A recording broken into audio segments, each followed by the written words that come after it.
Hey guys, Pete here, and welcome to this, I suppose, sort of case study. On Friday, I sent you an email talking about the Power Five, the new Facebook, I suppose, structure in the way they want us to do our campaigns. So what I figured I'd do is run a couple of tests, and the results are a little bit weird. And I said I'd get back to you on Tuesday. So today is Tuesday, and what I want to do is run through the results and we can take a look at them. Honestly, I think it's a little early to draw any conclusions. I will say that I'm happy that I have Google campaigns going that keep the consistency, because this is a little bit weird. Now, there are a number of things to consider when we run these kinds of tests. It's all good saying, we are going to test the structure in which Facebook tells us to do, and then if it doesn't work, to say it doesn't work. The thing is that there's a big part of everything you do, especially with Facebook ads, are your creatives. So I'm not convinced by these results just yet, but I'm actually willing to let this run a little bit longer and test some different creators and see what we do. So the idea was to structure our campaigns in the way that Facebook tells us to do, right? So basically it's giving them more power to go out and find customers, which is terrifying, and it doesn't work all the time. And as you're going to see, it's not very consistent. So what I did was I started this on Friday, which was April 12th. Okay, so that was on Friday. I turned off all my other campaigns, and I just I broke this up into two sections. One is cold traffic. I mentioned I was going to do 10 campaigns underneath there, but I ended up doing 5. And basically, I've got one is my competition, and then I've got 4 different lookalike audiences. One of people who have added to cart more than twice in the last 30 days, one of people who have purchased more than 2 products, people who have purchased more than 1 product, and $100 plus spent on my site. Okay, so you can see the first day. Look, whenever you start a campaign, the first day it's a little bit, the results are a little bit funny, because sometimes they try to push through the budget as quickly as possible. Now, these are all going to this is all a video, okay? That is a brand new video, unproven. Maybe I should have taken a proven creative, which I might try and test tomorrow. But this was an unproven video. So on day 1, we're looking pretty good with some of these. Now, others not so much, right? So they pushed $13 of the budget to the competition audience, and that didn't make a sale, and actually had really shitty costs as well. We're paying $13 for 9 clicks.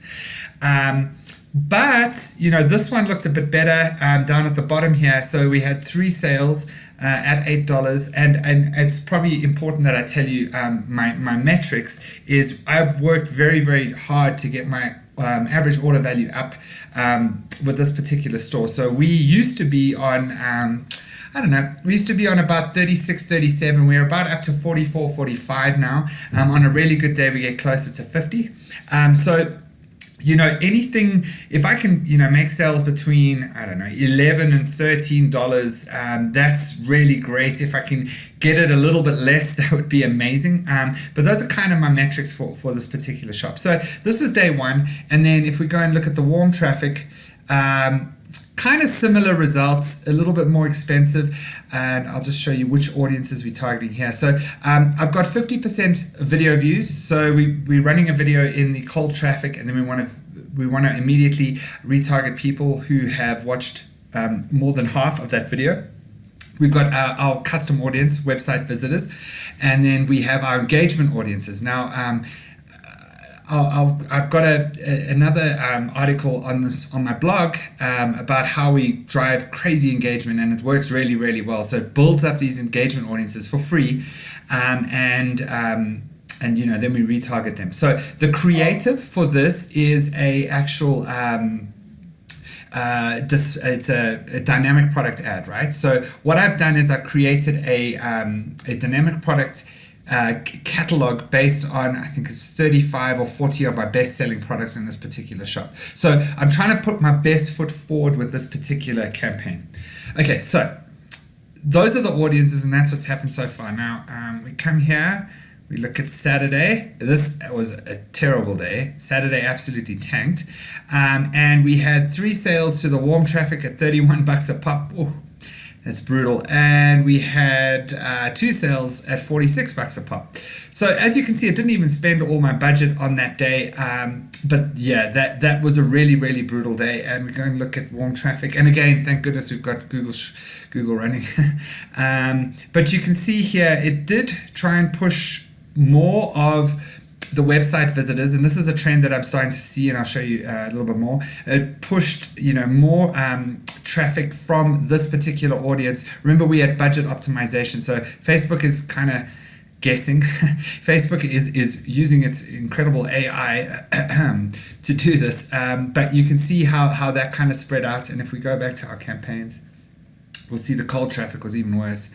And not as the cold traffic's not as bad as yesterday, but you can see this one $16 a sale, this one sale at $39. It pushed the majority of the budget towards that particular campaign. So how are we optimizing? Are we optimizing based on purchases, or are we optimizing based on link clicks? Good question. But you can also see that these are still learning. So this is why I'm a little bit hesitant to call it now. I actually do want to test this. Right, so that was Saturday, which was horrific. And then let's see what happened on Sunday. Now, on Sunday, okay, so it was a little bit better. The warm traffic is starting to kind of work, move towards where I need it to be. We spent $101 for 8 sales. It's still not nearly as good as it used to be in the heyday, but let's just have a look at how Facebook spread that. And it pretty evenly. The sales are pretty even. However, the budget allocation, $47 went to website visitors again. So now you can start to see now they're starting to push more towards that those website visitors. We got a few more, a little bit more now to the video views, and then $18 only $18 to the engagement audience. So this engagement audience historically has done pretty well for me. So I wish maybe they would push a little bit more traffic to there, but let's just see how this thing goes. Back to campaigns, and let's just have a look at the cold traffic.